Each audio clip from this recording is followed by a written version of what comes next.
Everyone, welcome to PMS knowledge plus. तो देखिए students, previous lectures में हमने कवर किया था कि कैसे एक डर्बी फैमिली आई थी जिसकी वजह से क्या हुआ था, आयरन को ढंग से यूज़ किया जाने लगा, किस तरह से वीविंग की जाती थी, किस तरह से क्या होता था कि अलग अलग इन्वेंशन हुई, पावर लूम जैसे, स्पिनिंग जेनी जैसे। ठीक है, तो आज का हमारा टॉपिक है बच्चों कैनाल्स एंड द रेलवेज। तो अब क्या था, जो रोड ट्रांसपोर्ट था ना वो महंगा पड़ता था। क्या पड़ता था स्टूडेंट्स?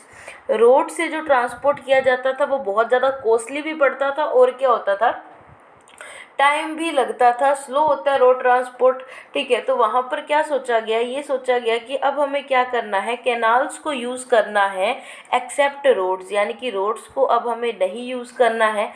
अब हमें क्या यूज़ करना है ट्रांसपोर्टेशन के लिए, तो अब हमें कैनाल्स यूज़ करनी होगी। अब हमें एक आर्टिफिशियल चैनल क्रिएट करना होगा कैनाल्स का, जिससे क्या किया जा सके, जिससे ट्रांसपोर्टेशन भी किया जा सके। अब क्या है, कैनाल्स के थ्रू क्या करना शुरू हो गया स्टूडेंट्स, तो कैनाल्स के थ्रू एक सिस्टम स्टार्ट हो गया। कैनाल्स के थ्रू कोल का ट्रांसपोर्टेशन स्टार्ट कर दिया गया।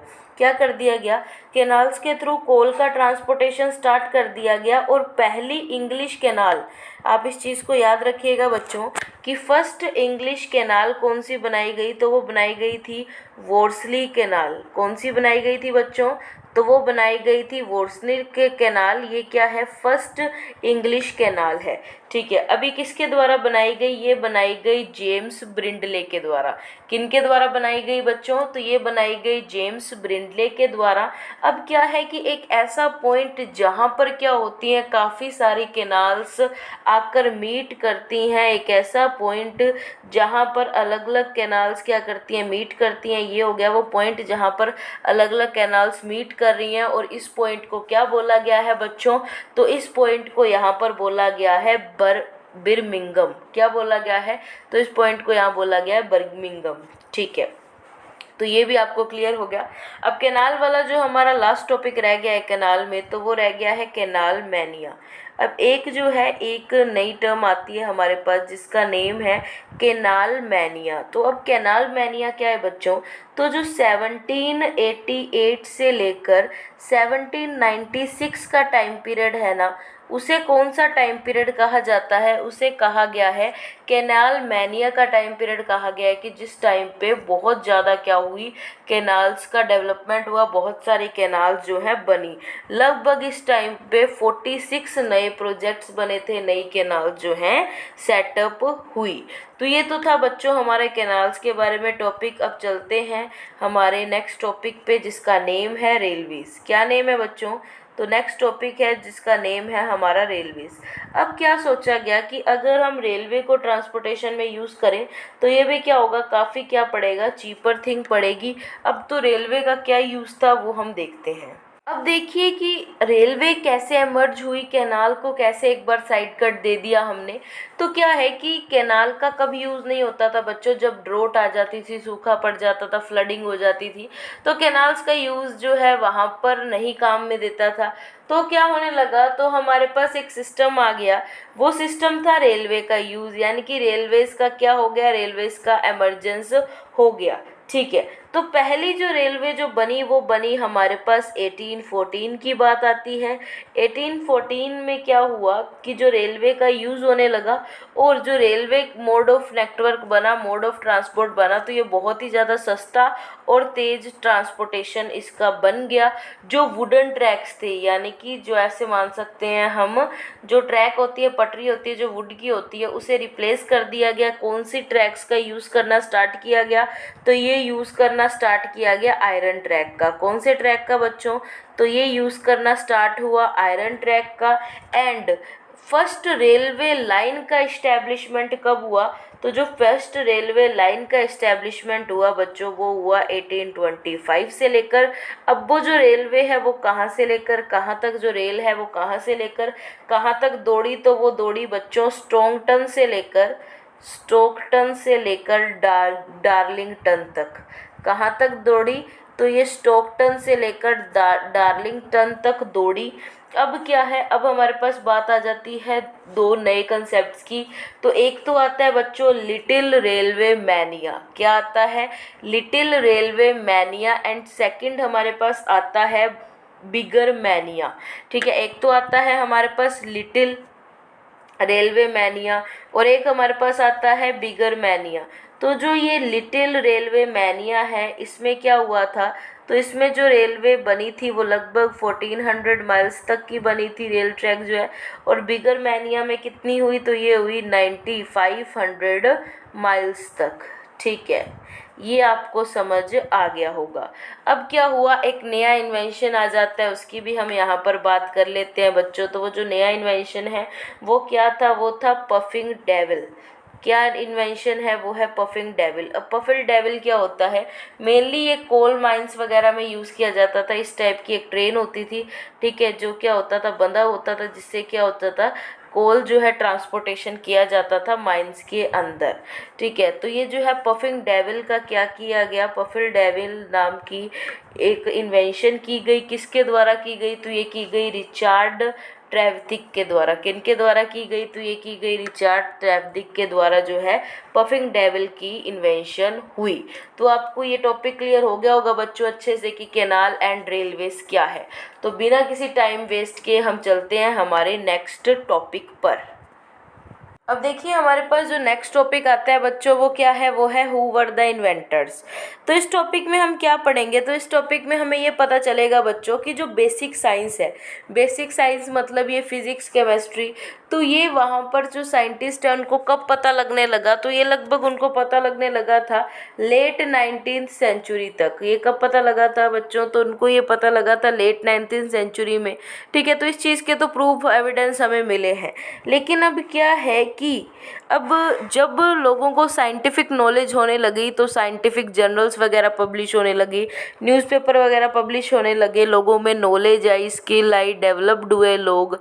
ठीक है, तो एक बहुत सी ऐसी ऑर्गेनाइजेशंस थी जो लोगों को क्या करने के लिए, नॉलेज देने के लिए वर्क कर रही थी। उसी में एक ऑर्गेनाइजेशन का एक कमेटी हमारे पास नाम आ जाता है, नेम उसका वो क्या है, तो वो है सोसाइटी ऑफ आर्ट्स। अब जो ये सोसाइटी ऑफ आर्ट्स है, ये कब बनी, तो ये बनी थी बच्चों 1754 में। कब बनी थी, तो ये बनी थी 1754 में। और इसका क्या वर्क था, इसका वर्क था नॉलेज स्प्रेड करने का वर्क। ठीक है, तो ये क्या करती थी, नॉलेज को, ज्ञान को फैलाती थी। अब देखिए हमने इन्वेंटर्स के नेम्स पढ़े अभी पिछली लेक्चर्स में, तो वो क्या नेम थे, जैसे जॉन के हो गए, जेम्स हारग्रीव्स हो गए, रिचार्ड हो गए, सैमुअल क्रॉम्पटन हो गए, एडमंड कार्टराइट हो गए। तो ये जो सारे इन्वेंटर्स हैं ना बच्चों, तो इनमें टेक्निकल नॉलेज तो नहीं थी। इनमें क्या चीज़ थी जिसकी वजह से ये इतनी ज़्यादा क्या कर रहे थे, इन्वेंशन कर रहे थे, वो भी इतनी सक्सेसफुल। तो इनमें था बच्चों डिटर्मिनेशन था, इनमें इंटरेस्ट था, क्यूरियोसिटी थी, एंड क्या था, लक। ठीक है, तो आगे बात करते हैं और क्या क्या था। अब देखिए बच्चों क्या था कि जो ये जॉन के थे एंड जेम्स हारग्रीव्स थे, ये एक्चुअल में कोई ऐसे नहीं थे कि ये शुरू से साइंटिस्ट थे, बल्कि ये क्या थे, इनको वीविंग की थोड़ी बहुत नॉलेज थी, जिसकी वजह से इन्होंने क्या डिज़ाइन किया, तो इन्होंने जैसे हमने देखा फ्लाइंग शटल लूम को डिज़ाइन किया। उसी तरह हमारे पास जो नेक्स्ट इन्वेंटर आते हैं, बच्चों हमारे पास। अब जो बच्चों हमारे पास नेक्स्ट इन्वेंटर हैं वो क्या है, वो है रिचार्ड आर्कराइट। कौन है, रिचार्ड आर्कराइट। तो ये जो रिचार्ड आर्कराइट है, एक्चुअली में ये कौन थे, तो ये जो रिचार्ड आर्कराइट है, एक्चुअली में ये एक बार्बर थे, ना कि शुरू से ये एक साइंटिस्ट थे। ठीक है, तो आपको क्लियर हुआ, मतलब टेक्निकल नॉलेज हम नहीं कह सकते कि इनको शुरू से ही टेक्निकल नॉलेज थी, बट इन्होंने अपने टैलेंट, अपनी स्किल, अपनी क्यूरियोसिटी की वजह से इतना कुछ किया। इसी तरह अदर इन्वेंटर्स भी थे, जैसे क्या हुए, सैमुअल क्रॉम्पटन। अब जो सैमुअल क्रॉम्पटन थे, याद की नहीं कीजिए इन्होंने क्या बनाया, इन्होंने म्यूल बनाया था। ठीक है, तो इन्होंने क्या किया था, मतलब इनके पास ऐसे नहीं था कि स्किल्स शुरू से ही थी, बट इन्होंने क्या किया, अपनी स्किल्स की वजह से बहुत ज़्यादा क्या किए, इन्वेंशन किए जो बहुत ज़्यादा फ़ायदेमंद साबित हुई। अब जो दूसरे इन्वेंटर्स थे जैसे एडमंड कार्टराइट हुए, थॉमस एवरी हुए। अब जैसे थॉमस एवरी है, इन्होंने क्या बनाया था, तो इन्होंने थर्मल यानी कि स्टीम पावर से एक ऐसा टूल बनाया था जिससे ये क्या कर सकते हैं बच्चों, तो इससे यानी कि वाटर को ये पंप कर सकते हैं। तो ये क्या थे, खुद खुद ये आर्मी ऑफिसर्स थे और वो क्या कर रहे हैं, बाद में इन्वेंशन कर रहे हैं। तो मतलब क्या है, इनमें डिटर्मिनेशन थी, इनमें स्किल्स थी। अब जो हमारे फिर साइंटिस्ट एक और आते हैं इन्वेंटर, वो कौन थे, वो थे थॉमस न्यू कॉमन। अब ये थॉमस न्यू कॉमन क्या थे, ये ब्लैक स्मिथ की फैमिली से बिलोंग करते थे, ब्लैक स्मिथ होते थे। तो मतलब क्या था कि इन्वेंटर्स जो थे, ज़रूरी नहीं है वो शुरू से इन्वेंशन करते आ रहे हों, बट उनमें क्या थी, उनमें डिटर्मिनेशन था, उनको इंटरेस्ट था इन सब चीज़ों में, उनके पास क्यूरिसिटी थी, उनके माइंड में नई नई चीज़ों को जानने का उनके लिए शौक था, एंड लक लक फैक्टर तो काम करता ही ना बच्चों, तो वो सब। अब देखिए स्टूडेंट्स, नेक्स्ट हमारे पास टॉपिक आता है चेंज्ड लाइफ्स का। मतलब क्या है कि ऐसे कौन से कैटेगरी के लोग थे जिनकी जो लाइफ है वो चेंज हो गई थी। तो यहाँ पर हमारे पास 3 कैटेगरीज आती हैं जिनकी लाइफ में चेंजेस आए थे। तो जो फर्स्ट थे वो थे इन्वेंटर्स, जो सेकंड थे वो थे रिच, एंड जो थर्ड थे वो थे वर्कर्स। तो जो इन्वेंटर्स है बच्चों, तो इन्वेंटर्स की लाइफ में तो ऑफ कोर्स चेंज आएगा, उन्होंने इन्वेंशन कर दी, उनको बहुत ज़्यादा तरक्की मिल गई, ग्रोथ हो गया, ठीक है, रिच भी हो गए। मतलब इन्वेंटर्स की लाइफ में चेंज आ गया जब उन्होंने इन्वेंशन की। अब रिच रिच क्लास में कौन कौन आएंगे, जैसे मनी लैंडर्स हो गए, बड़े बड़े ज़मींदार हो गए। अब इनके पास क्या हो गया, बड़ी बड़ी फैक्ट्रीज हो गई जिसमें हज़ारों वर्कर्स जो है काम कर रहे हैं। तो मतलब काम कर रहे हैं तो इनके पास पैसे हैं ना उनको पे करने के लिए, तो यानी कि रिच लोग क्या हो रहे हैं, रिच हो रहे हैं और भी। अब सवाल आता है वर्कर्स का, कि वर्कर्स क्या है। वर्कर की जो स्थिति है, जो सिचुएशन है, वो डाउन हो रही है। वो क्या कर रहे थे, वो जो अपना रूरल एरिया उसको छोड़कर आ रहे थे अर्बन एरियाज़ में उनकी इतनी अच्छी सिचुएशन नहीं थी कि वो ढंग के हाउसेस को अफोर्ड कर सके। तो क्या हो रहा था, अर्बन सिटीज़ में जो स्लम्स की पॉपुलेशन है वो डे बाय डे क्या हो रही थी, इंक्रीज़ हो रही थी बच्चों। अब देखिए स्टूडेंट्स, हमने बात की वर्कर्स के बारे में कि वर्कर्स क्या कर रहे हैं, रूरल एरियाज़ को छोड़कर कहाँ पर आ रहे हैं, अर्बन एरियाज़ में आ रहे हैं, ठीक है। तो अब क्या हो रहा है कि जब वो रूरल एरियाज़ को छोड़कर अर्बन एरियाज़ में आ रहे हैं तो क्या होगा, पॉपुलेशन इंक्रीज़ होगी। पॉपुलेशन इंक्रीज़ हो रही है तो हम ये भी कह रहे हैं कि वर्कर्स आ रहे हैं, और क्या हो रहा है, ग्रोथ हो रहा है, ठीक है। बट डेवलपमेंट नहीं हो रहा। ग्रोथ एंड डेवलपमेंट में एक मेजर डिफरेंस है स्टूडेंट्स, जो आपको समझना पड़ेगा। ग्रोथ क्या है, ग्रोथ एक क्वांटिटेटिव मेजर्स है, ग्रोथ किसी भी चीज़ का विकास। बट डेवलपमेंट क्या है बच्चों, डेवलपमेंट यानी कि लोग कितना खुश रह पा रहे हैं, उनका जो स्टैंडर्ड ऑफ लिविंग है वो बढ़ रहे हैं या नहीं। तो स्टैंडर्ड ऑफ लिविंग कहाँ से बढ़ रहा है, नहीं बढ़ रहा ना, क्यों, क्योंकि इन्वायरमेंट है जो सिटीज़ का वो बहुत ज़्यादा ख़राब हो रहा है। जो वर्कर्स है उनकी सिचुएशन इतनी ज़्यादा बिगड़ रही है, उनको इतना ज़्यादा काम करना पड़ रहा है और उनको ओवर क्राउडेड स्लम्स में रहना पड़ रहा है। ऊपर से इंडस्ट्रियल रिवोल्यूशन हो रहा है, ज़्यादा से ज़्यादा इंडस्ट्रीज़ खुल रही हैं जिसकी वजह से पोल्यूशन फैल रहा है एयर में। तो मतलब इन्वायरमेंट की स्थिति बहुत ज़्यादा बिगड़ रही थी, डेवलपमेंट नहीं हो रहा था बट ग्रोथ हो रही थी, एंड पॉपुलेशन जो है सिटीज़ में वो क्या हो रही थी, अराइज हो रही थी। ठीक है स्टूडेंट्स, ये टॉपिक आपको समझ आया, चेंज्ड लाइफ्स। अब हमारा नेक्स्ट टॉपिक आता है द वर्कर्स। अब वर्कर्स में क्या चीज़ें पढ़ेंगे तो देखते हैं। देखिए स्टूडेंट्स, इसमें क्या है कि 1842 में एक सर्वे करवाया गया। अब इस सर्वे में क्या करना था, तो इस सर्वे में पता करना था वर्कर्स का लाइफ स्पैन, कि वो एवरेजली वो कितना जिएंगे, क्या एक्सपेक्टेशन है उनकी लाइफ की, लाइफ स्पैन कितना है उनका। तो हमें सिर्फ 3 प्लेसेस के बारे में याद रखना है, 3 चीज़ों के बारे में याद रखना है। फर्स्ट है बर्मिंघम, सेकंड जो है हमारे पास वो है मैनचेस्टर, और जो थर्ड है वो है हमारे पास डर्बी। तो ये पता किया क्या, जब सर्वे किया गया तो हमें पता चला कि जो बर्मिंघम है उसमें जो एवरेज ऑन एन एवरेज जो लोग जी पा रहे हैं वर्कर, तो वो कितने एज तक जीते हैं, तो वो 15 ईयर्स क्या है वो जीते हैं। ठीक है। मैनचेस्टर का जब सर्वे करवाया गया तो उसमें पता चला कि लगभग ऑन एन एवरेज जो लोग हैं, जो वर्कर्स हैं, वो कितना जी रहे हैं, तो वो 17 ईयर्स जी रहे हैं। और डर्बी में जब क्या करवाया गया, सर्वे करवाया गया, तो ये पता चला कि लगभग वहाँ पर 21 ईयर्स जो है वर्कर्स की लाइफ स्पैन है।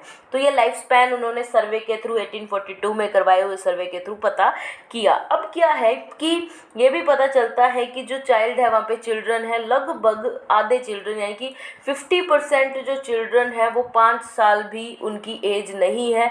तो कितना ज़्यादा बुरी इन्वायरमेंटल कंडीशन होगी वहाँ पर स्टूडेंट्स, आप इसी डाटा से सोच ही सकते हैं। ठीक है।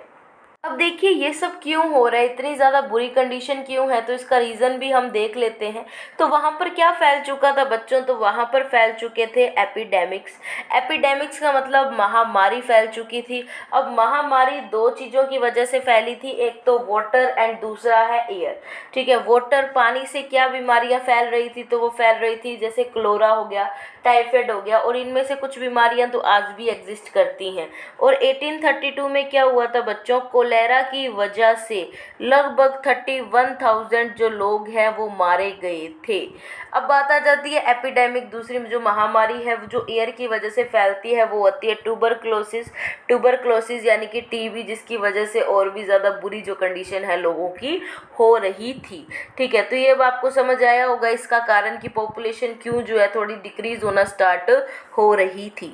अब आता है हमारा नेक्स्ट टॉपिक बच्चों। तो नेक्स्ट टॉपिक क्या है, नेक्स्ट टॉपिक है वुमेन, चिल्ड्रन एंड इंडस्ट्रीज। ठीक है। तो देखते हैं। अब देखिए जैसे जैसे इंडस्ट्रियलाइजेशन हो रहा है तो इंडस्ट्रियलाइजेशन की वजह से क्या हो रही है, दिक्कतें भी हो रही हैं। वुमेन एंड चिल्ड्रन की लाइफ को किस तरह इंडस्ट्रियलाइजेशन ने इम्पैक्ट किया है उस चीज़ को हम देख लेते हैं। तो देखिए जब इंडस्ट्रियलाइजेशन नहीं हुआ था, जब फैक्ट्रीज की ग्रोथ नहीं हो रही थी, तो वुमेन एंड चिल्ड्रन के ओल्ड डेज कैसे थे कि जो चिल्ड्रन है वो क्या करते थे, अपने पेरेंट्स की बात को सुनते थे, ध्यान से काम करते थे उनके सुपरविज़न में।